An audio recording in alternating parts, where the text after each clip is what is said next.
What's up, guys? Today, we sit down with acclaimed singer-songwriter AJ Croce, a musician whose life and career have been defined by resilience, creativity, and a deep love for the craft. From overwhelming childhood adversity to building a sound uniquely his own, AJ has carried forward a legacy while carving his own path in American music. In this conversation, we'll explore the stories behind his music, his journey as the son of legendary songwriter Jim Croce, and the lessons he learned across 3 decades in the music industry. If you're watching this, make sure to hit like and subscribe wherever you're tuning in. It's the best way to support the work we're doing and to make sure you don't miss conversations like this in the future. AJ is playing the Ryman Auditorium here in Nashville Sunday, October 12th. Tickets are on sale now at ryman.com. This is a rare chance to go deeper with AJ Croce right here on the channel. Let's get into it.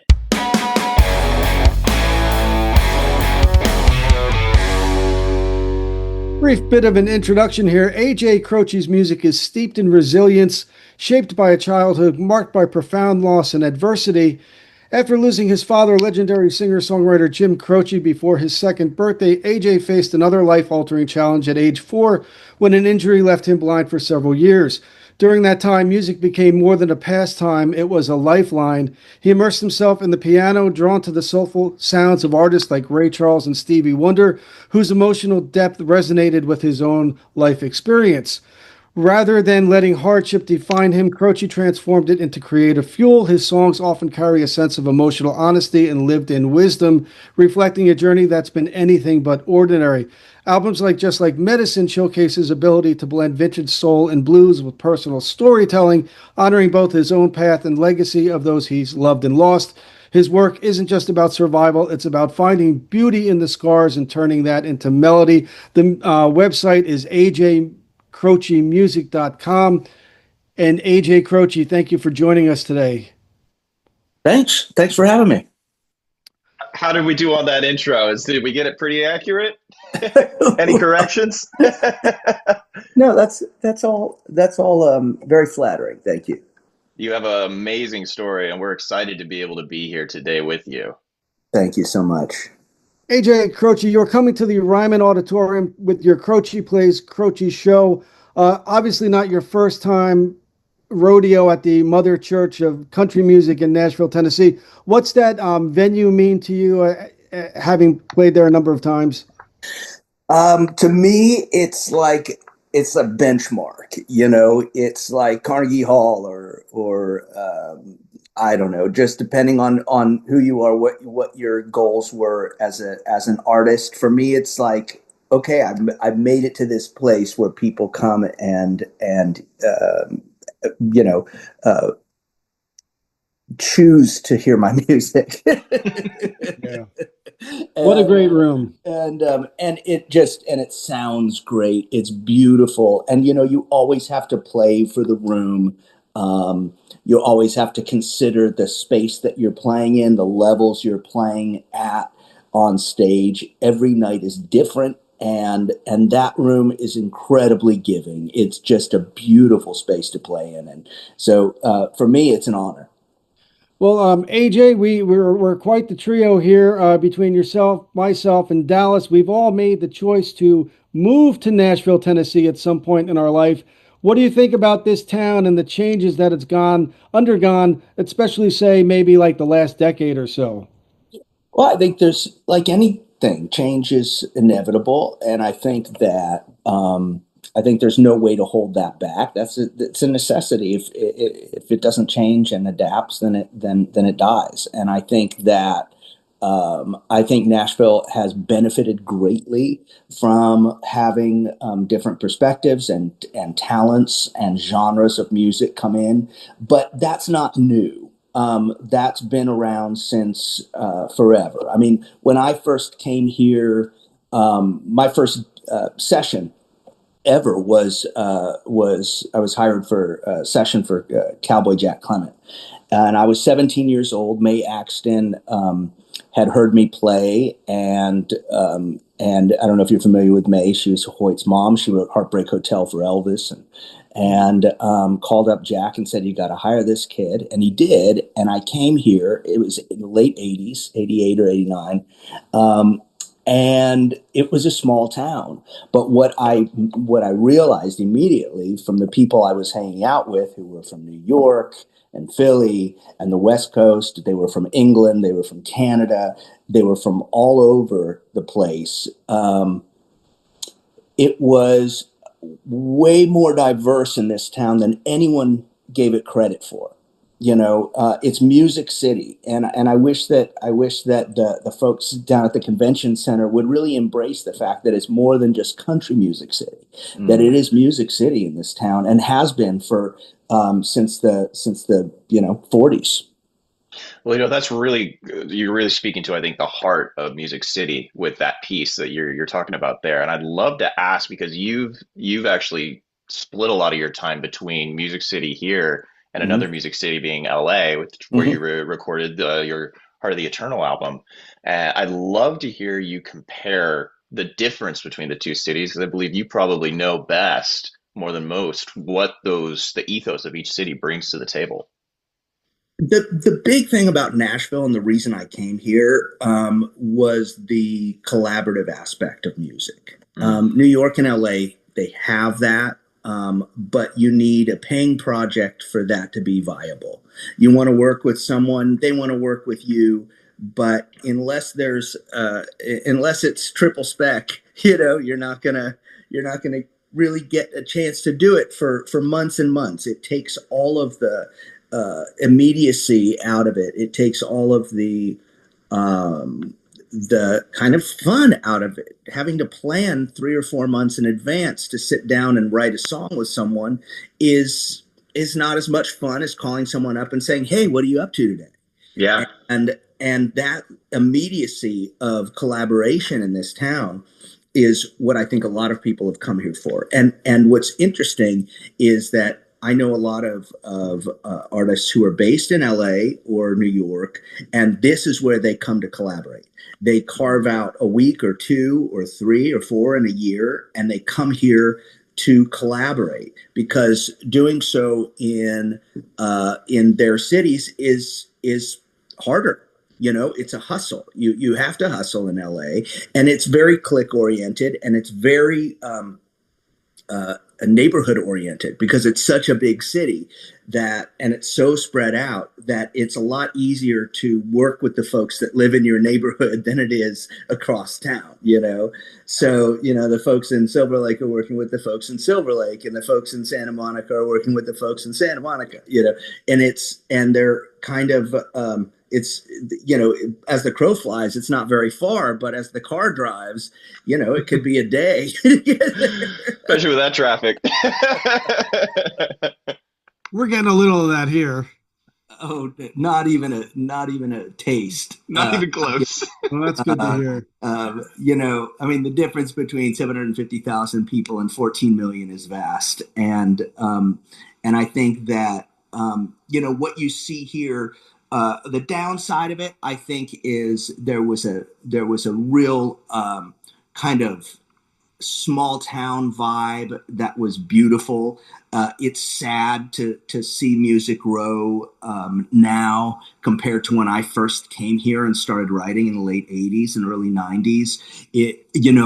At noon you'd see 200, 300 people walk out with guitars and instruments and go to have lunch. It was like it was like Midtown Manhattan for musicians, and that doesn't really exist the same way anymore, and that's sad. But in my neighborhood, and I think in a lot of people's neighborhoods, it's moved to working in people's houses and just getting together, and it's beautiful. I really love it, and I think that it's the thing that makes this town really special for musicians, regardless of genre. Right, we're all kind of going through the same thing a little bit in this town. We're all kind of gravitating towards some sort of similar experience, trying to, in terms of like dream fulfillment or discovering our life purpose, and with music being the subtext of the whole thing. Yeah, I mean, yeah, of course. I mean, this is a calling. It's you don't do it for fame or fortune. I don't, you know. And I You're and getting there though. I think I'm surprised when someone recognizes me or knows me. It's I don't know. I mean, I've had it at different points in my life, and but I never thought I was famous. I never thought I was particularly special. I just thought that like this is what I do. This is what I have to do. This is my calling, and I practice hard every day to be great at it. You know, I practice piano every day. I practice guitar every day, hours and hours every day. I practice writing. This is it's not it's not a joke and it's not art on its own. It's work, Hmm.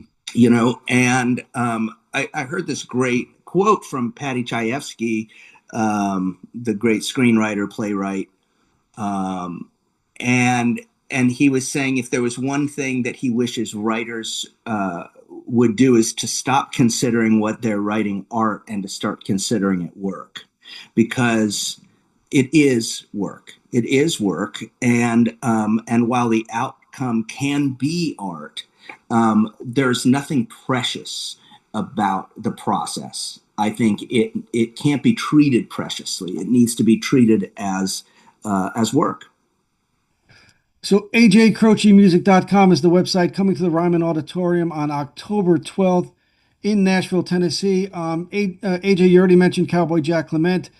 On your debut album, you worked with T-Bone Burnett. What value do you get from working with a variety of experts in the production field? Well, don't forget John Simon. John Simon was the hands-on arranger and co-producer of that record. Um, and you know, working with John and T Bone was, you know, it was an education, especially with John, because learning how he arranged rhythm sections, because he arranged the band music from Big Pink and the band record and Taj Mahal and Simon and Garfunkel and Wow. you know, on and on. Learning how he arranged a rhythm section was eye-opening. And on my next record, working with Jim Keltner producing and working with Ry Cooder and Waddy Wachtel and Hidalgo, David Hidalgo, and all these wonderful players, Sid Page. It was again a completely different approach. Now I generally record live. My piano part and vocal are generally live. What you hear is me playing. We make sure we have the basic tracks with drums, bass, piano, and vocal and or guitar if I'm playing guitar. And if something needs to get fixed, it does. But generally, I'll go from whatever instrument I'm on to the next instrument, do quick overdub while my head is in that space, play guitar, play organ, play mellotron, do whatever. But I'll do it quickly because I have it in my head, and then we move on.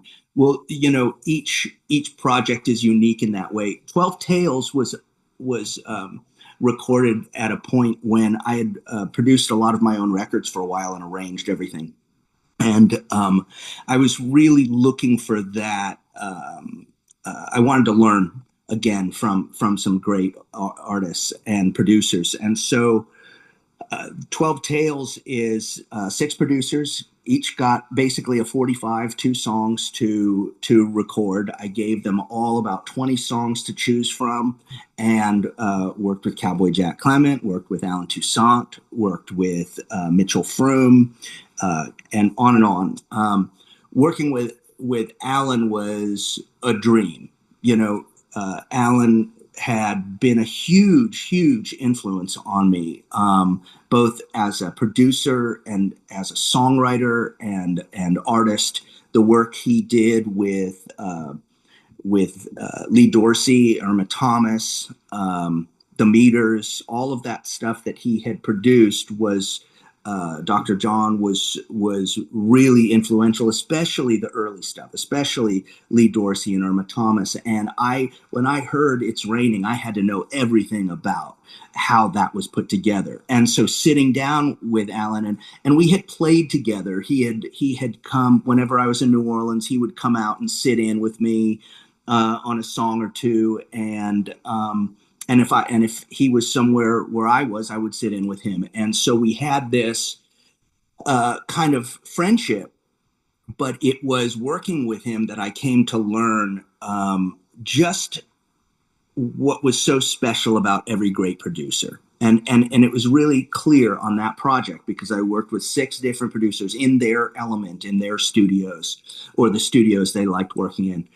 And the thing that I found was an openness and a freedom of concept, in the sense that they might have had an arrangement and they might have had an idea of the way that the instruments were supposed to be mic'd and the way it was going to sound as this like sonic, tapestry, so to speak. But when an opportunity came to make it better because someone played something different than what was written, or someone played something in a different style, or approached it completely different from one take to another, they were always open to pursuing that, chasing that, because those happy accidents are what make great music, and hopefully great art in the end. And so I think there was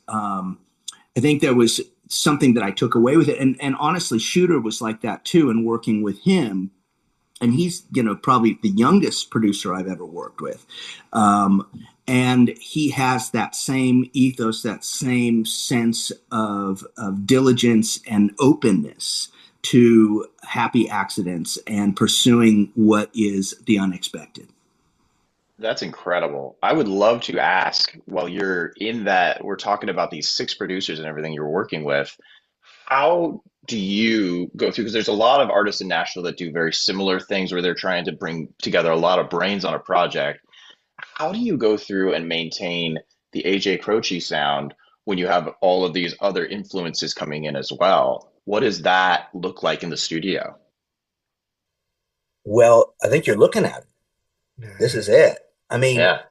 if you don't have an identity of who you are, then no one's going to recognize it. It's the one thing that probably more than anything I'm grateful for in my work is that I'm recognizable. My Yeah. piano style, you can tell it's me right away. For me to Now, I've played a ton of sessions. I've been on K-pop sessions. I've done loops for hip hop and electronic music. It's not like I have an ego and need to just do my own thing. Collaboration is joyful, and so taking on something that is less familiar, I'm going to learn from it. Writing country or bluegrass, I'm going to learn from the different styles, and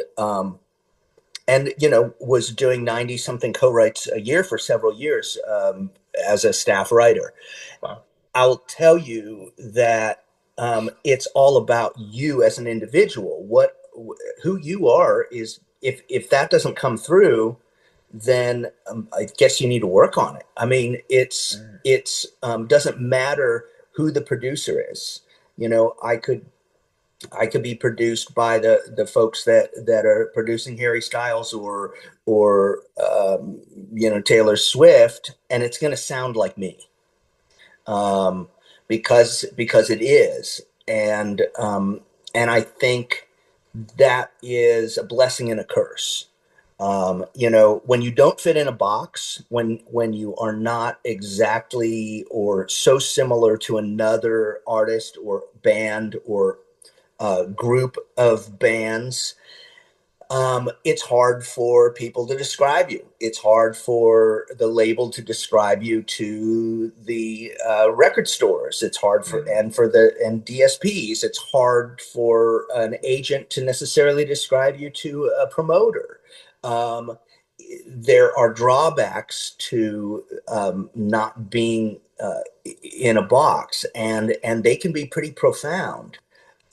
The flip side is that with that comes a certain freedom in creativity and a certain amount of, um, I think, originality and freedom to create original music because you're not tied to that form.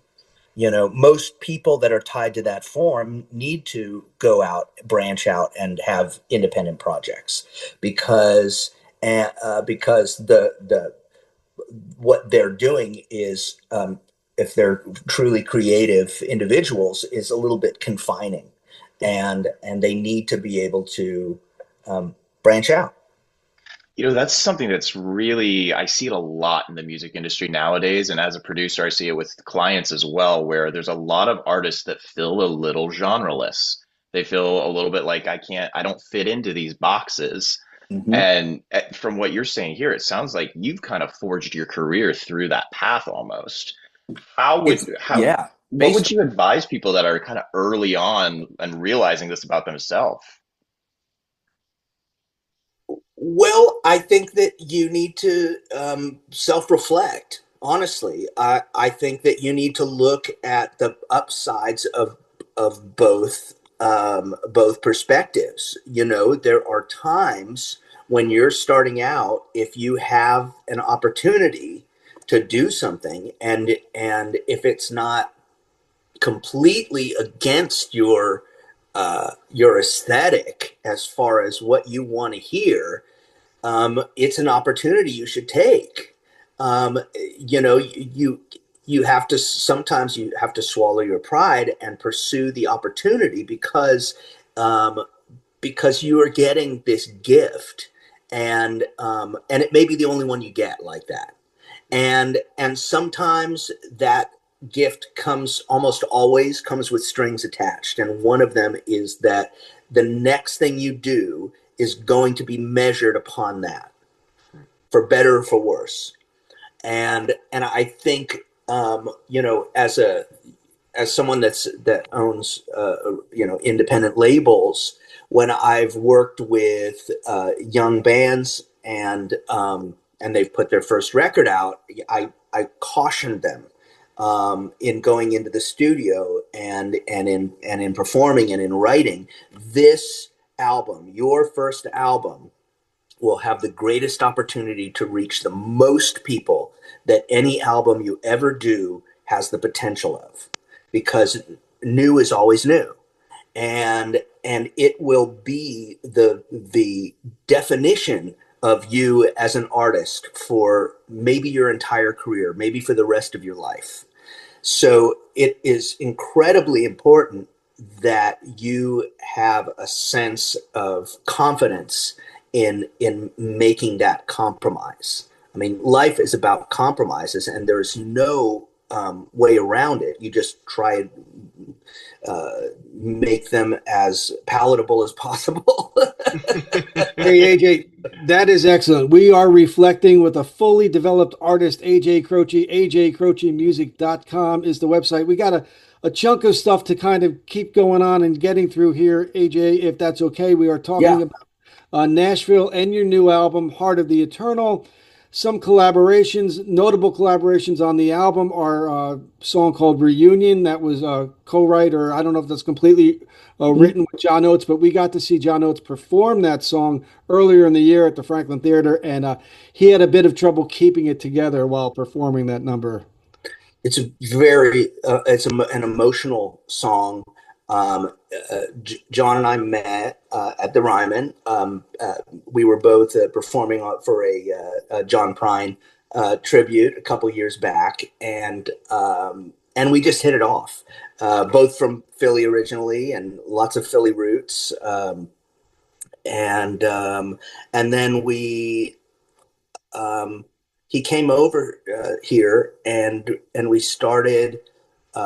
He said, I went to visit my father, and he was 100 years old, and he was in a retirement home, And he said to John, he said, I am ready. I'm ready to see the people I love and lost. I'm grateful for everything I have, but I'm ready for my reunion. And I just, we both talked about it, and it just seemed like a perfect song. It seemed like this beautifully emotional, poignant concept. And yeah, of course. He said, I kind of hear it as a gospel thing, but he was playing it in 4. And I said, well, it's got to be in 3 or 6 if it's going to be a good gospel song. And so that's what I did. We play it in different keys, and we play it in different styles, I guess you would say. His is more, kind of a contemporary Americana style. And I guess mine would be more in like a Solomon Burke soul, 60s soul style. But I think that's who we are as artists. I almost imagine your career as like a tree with these roots that run so deep into it.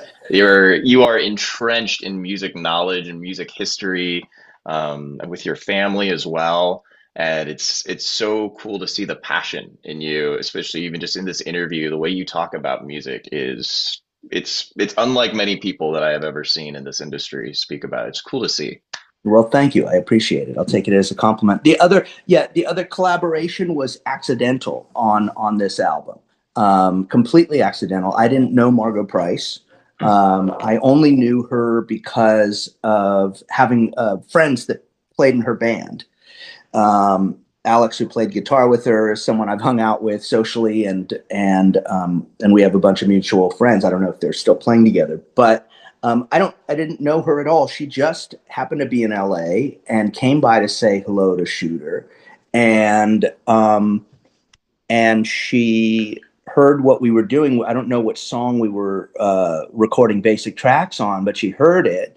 And she was like, hey, if you need someone to sing on this, or you want any background vocals, let me know. I'm going to be around. So I had written this song, and most songs I like to write and finish. If it's not what I had hoped for, then I'll rewrite it or write another song. And again, it goes back to it not being precious. It's with this song, The Finest Line, I was being a little precious with it because it was such a simple song, and the story was ethereal, and I realized that while there was metaphor, and you have two choices in writing a song: is it conversational or is it metaphorical? And I'm trying to straddle that. In the sense that it is an ethereal topic of the other side, and how do I make this conversational, because it's so metaphorical by nature, and so in that, trying to keep it simple, just realized as I was looking at the lyrics to the songs that I had that were going to be recorded on the sessions, that one in the verses could be broken in half, and it could be a question and an answer, or one idea and another idea. It was a conversation. And I said, oh, this could be really cool to have another voice on this. It becomes a conversation, not just for myself, but a conversation with someone else. And that's how it happened. Hey, AJ, you've talked about the album Heart of the Eternal as being the first of your next trilogy of records, including one outlier. Can you tell me what you consider the outlier to be? Transit was the outlier.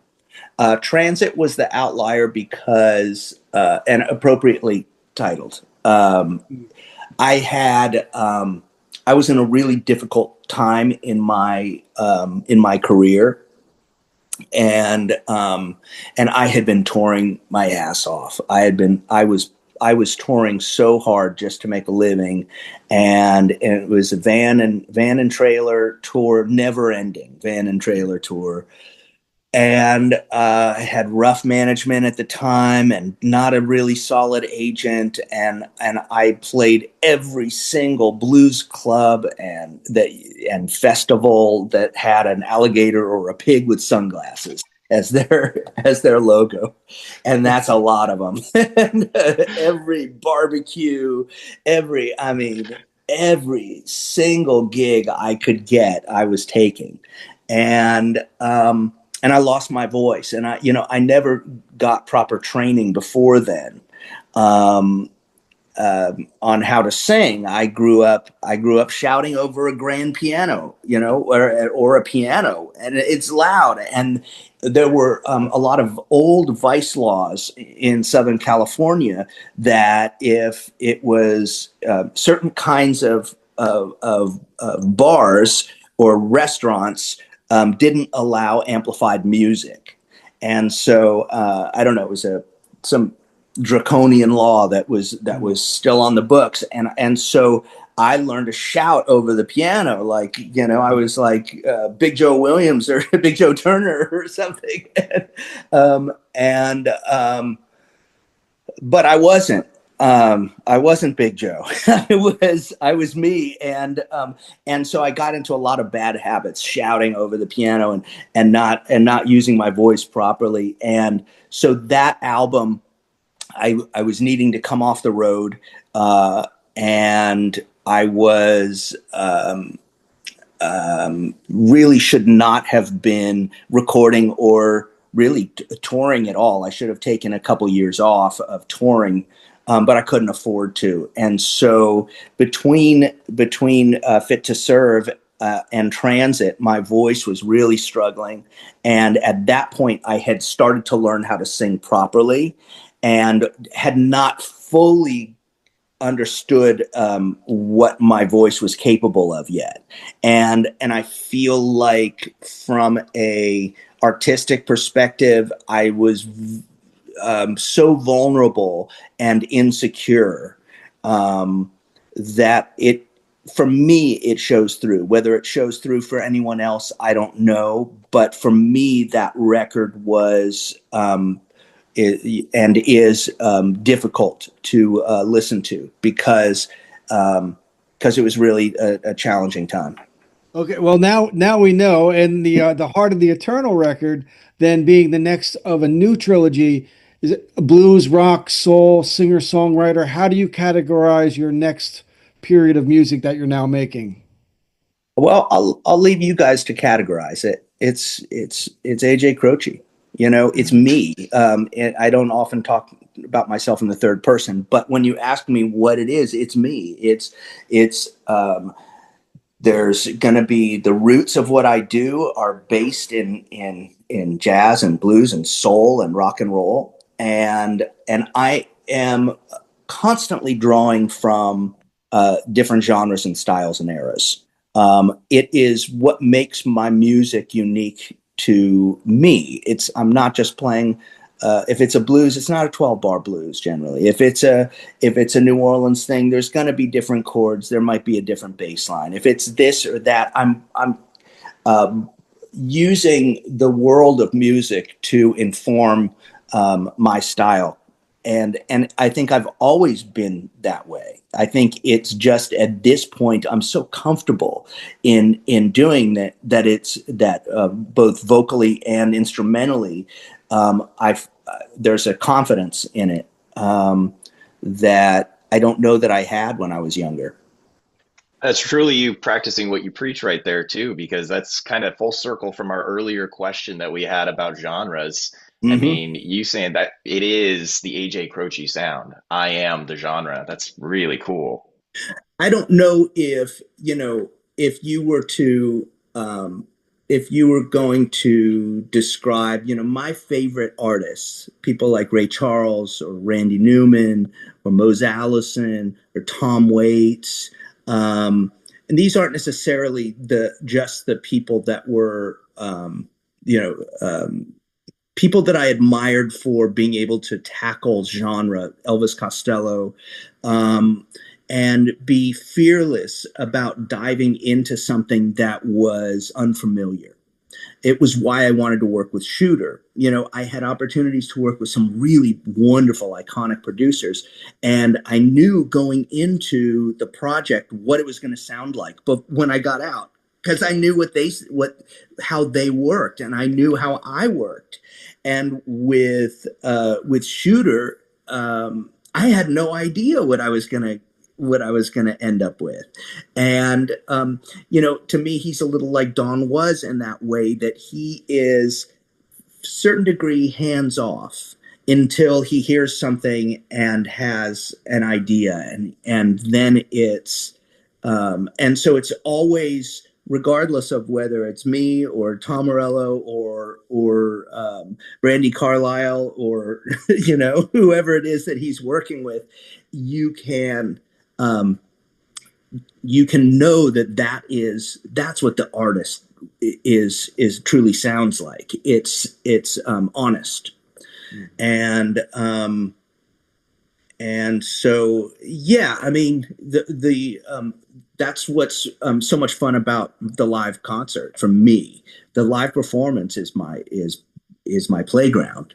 You know, it's the place where it's all fun, and I get to really experiment in real time with all of the tools that I've practiced to be able to do that.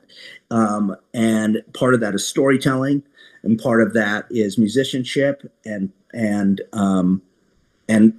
all of it is about the sincerity and honesty of what I'm sharing with an audience. I do believe that your music has evolved a little bit, perhaps subtly, even from your debut album. And I'm sure you have to deal with some fans who wish you were still the AJ from 1993. I'm sure you deal with that a little bit. But since we are going to be pressed a little bit on time, AJ, let's talk a little bit about covers. You are known for some of the cover songs you've done. There was the 2021 By Request album that you've done. There was a great cover of Paul McCartney's Maybe I'm Amazed from the 2006 album, which I thought when I listened to it, you were doing a pretty good take on a style of Paul McCartney, a kind of an homage to him almost. But what makes for a good cover song, in your opinion? The love of it, the love of the artist, the love of the song, and respect, the respect of that.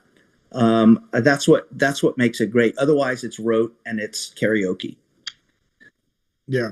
You know, I mean, I think it's that simple. I grew up, obviously, I grew up playing jazz in jazz clubs and piano bars and blues clubs and rock and roll,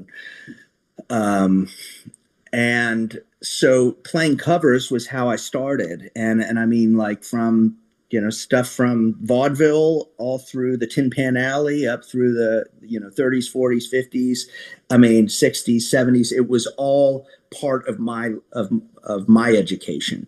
And and drawing from all of those deep roots is what I think is, you know, kind of the most fun for me, is using that knowledge and experience to and applying it to something where I'm telling you a story about a contemporary experience I had. Um, I want the music to be timeless. I don't want you to hear it and go, this is from, oh, you can hear this is, oh, that's so 1980, you know, or that's so 1976, or that's so whatever. You know, oh, he's trying to do a, you know, Elvis Presley or Eddie Cochran thing, or trying to do a Sly Stone thing, which I'll sometimes try and do because I love those artists. And I think that it's fun to pay homage in a way to the things you love. But I think it's equally important to go back and you know, be yourself. And just in quickly touching on the fact that people might want to hear something off my first album or second or third or ninth or 10th, I always take requests. Every show, I take requests and will play anything. I have 11 records rehearsed of mine. I have 3 albums rehearsed of my father's.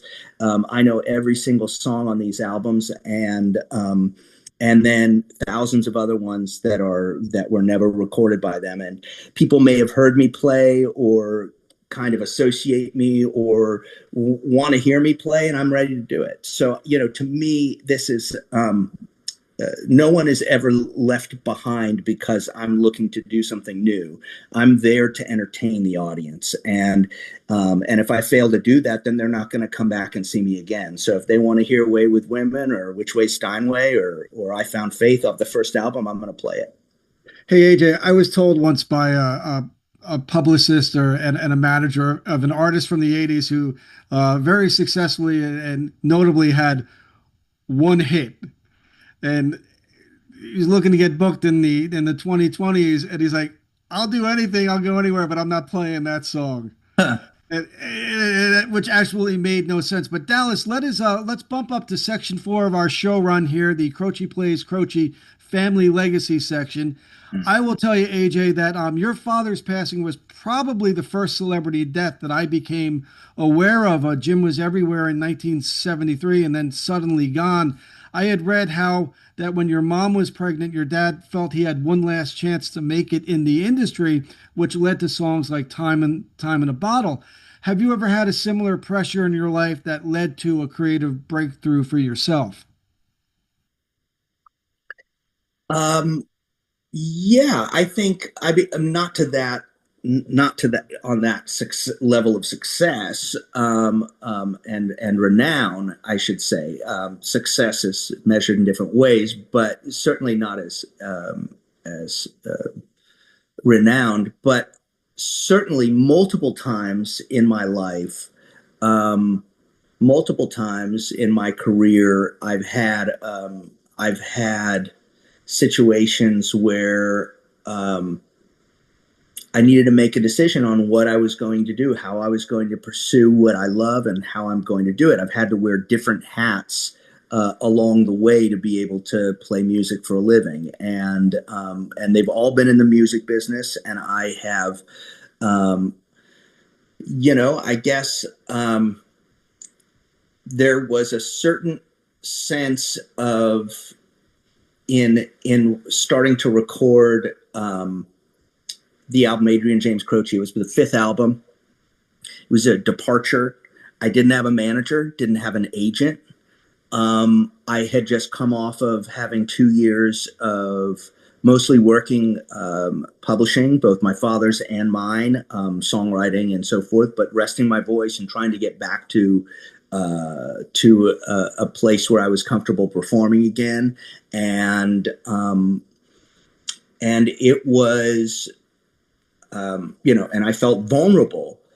That was turned into something that I feel like started me in a new direction. And that trio of records gave me, my first real mainstream success with a song called "Don't Let Me Down," which was, in a top 40 single for 18 weeks or 16.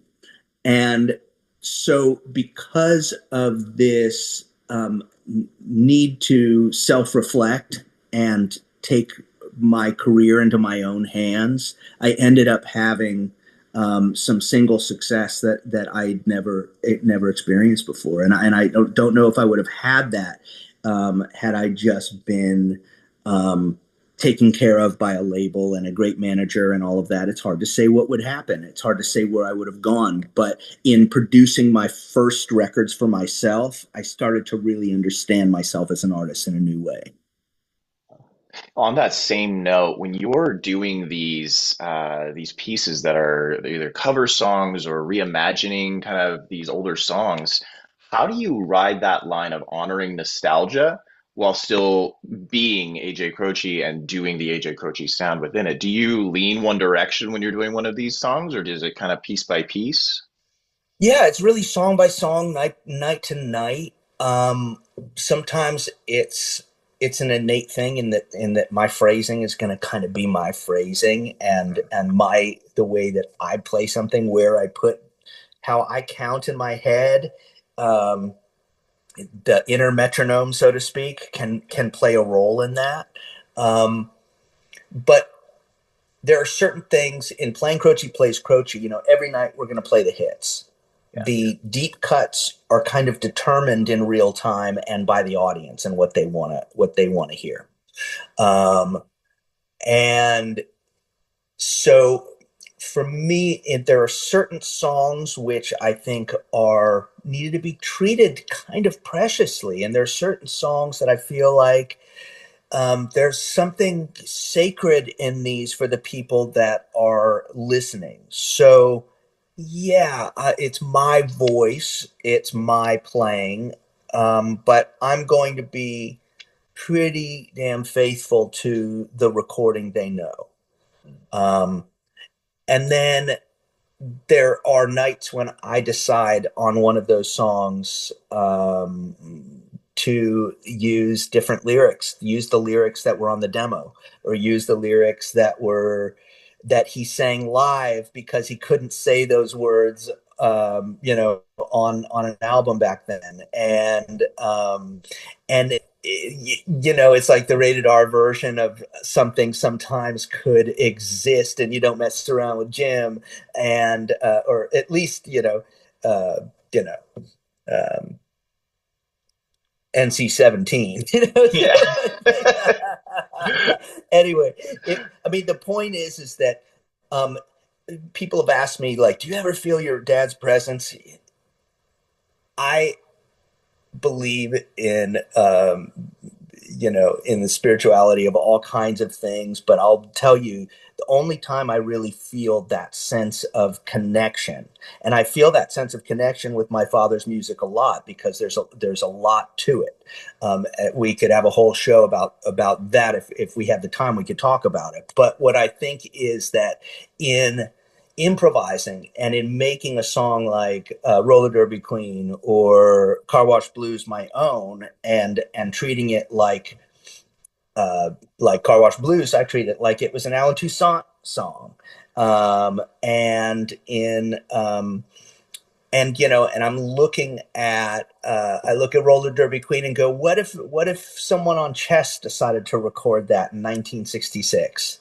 What would that have sounded like?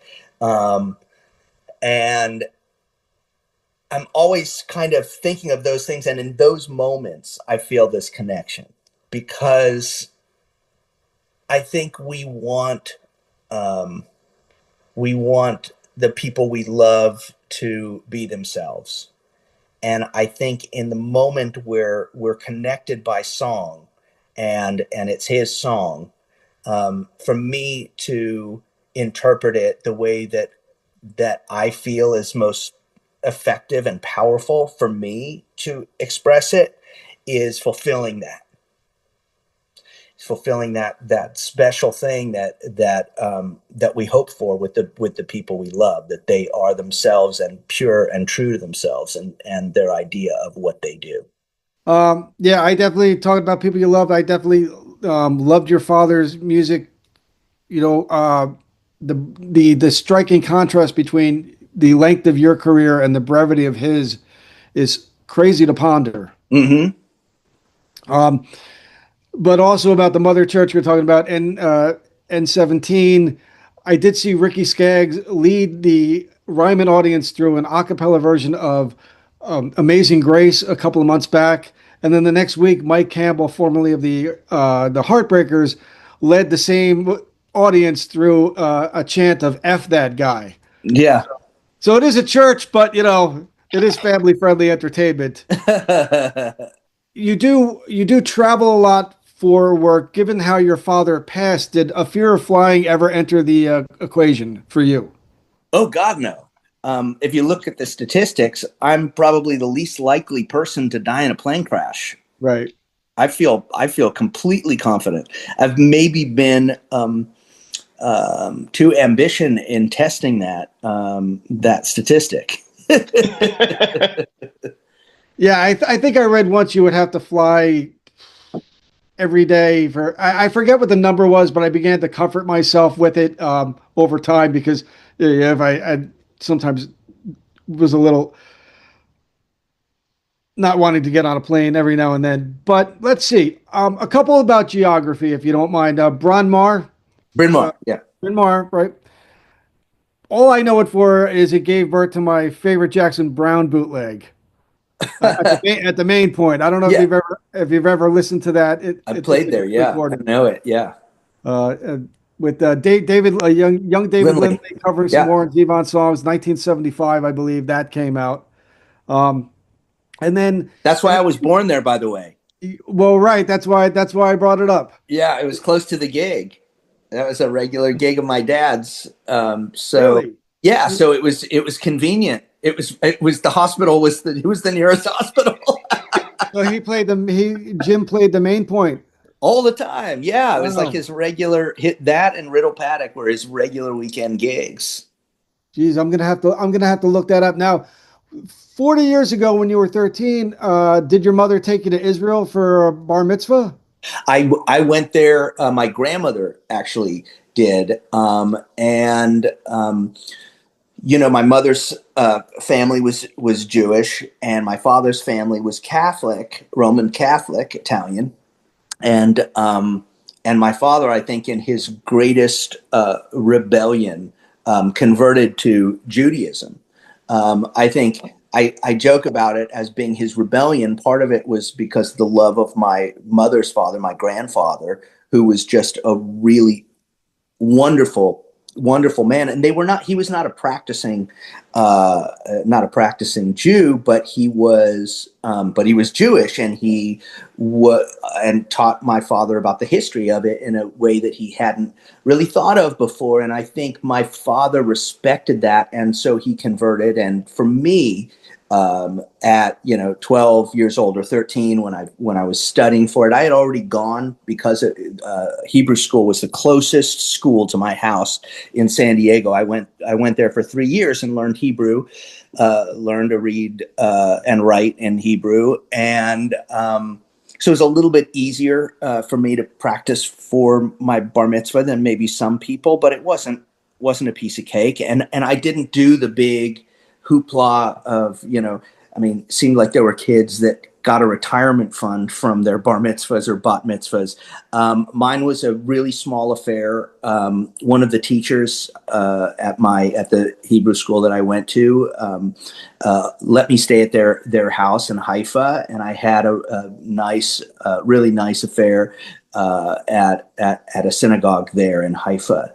And then to follow it up, when I was in Jerusalem, re-sang my part of the Torah at the Wailing Wall, which was a kind of profound and beautiful, overwhelmingly beautiful experience.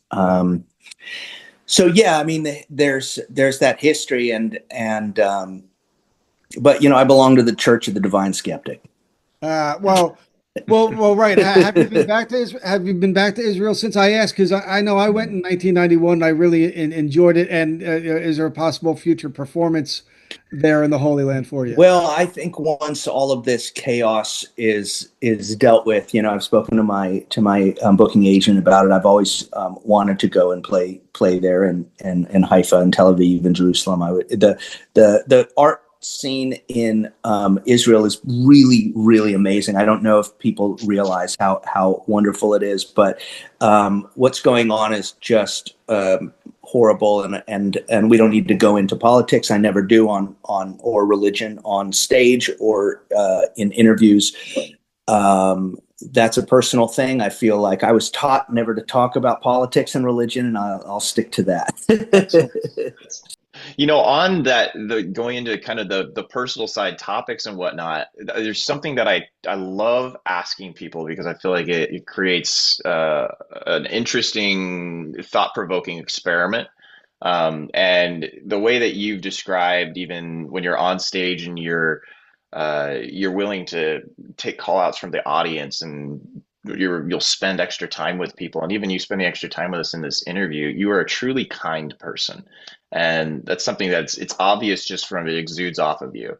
And I wonder if you would be able to share what is the kindest thing anyone has ever done for you. Hmm.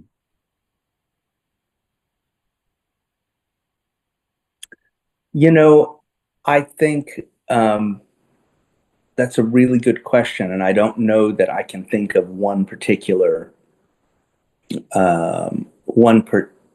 gift of kindness. What I can say as is that um, in as an adult, I think the act of forgiving, um, not just others, but forgiving myself, and the permission to do that was an enormous gift, which is complete, beyond value. It's invaluable in a way that is completely life changing for me.